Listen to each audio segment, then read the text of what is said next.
આજના સમયમાં ઉપયોગી થાય એવું મહાત્મા ગાંધીએ એક ન કહેલો ગુણધર્મ સંસ્કૃતિ બોધ તરીકે આપણે લેવા જેવો છે કે અત્યારની પરિસ્થિતિ એવી છે કે એક ભારતીય એકલો મહાન છે.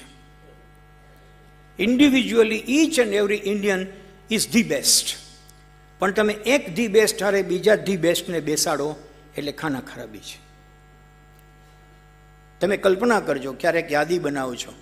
હું એવી સંસ્થામાંથી આવું છું કે જ્યાં આ બધા ગુણધર્મોની અમે વારે વાતો કરતા હોઈએ છીએ, એટલે મારી પાસે એવી યાદી છે.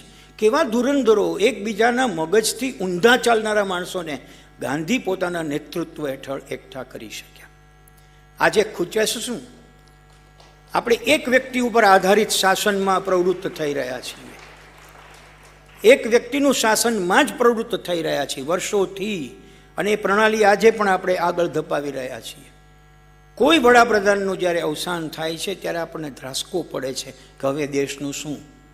એનો અર્થ એવો કે એ પ્રાઇમ મિનિસ્ટરે પોતાની નેક્સ્ટ લાઇન ઓફ લીડરશિપ તૈયાર કરી નથી. મહાત્મા ગાંધી એક જ એવી વ્યક્તિ હતી કે જેણે સ્વતંત્રતા અપાવવામાં પૂરતો ફાળો આપ્યો હોવા છતાં 15મી ઓગસ્ટે લાલ કિલ્લા ઉપર ધ્વજ ફરક્યો ત્યારે તેઓ ત્યાં નહોતા.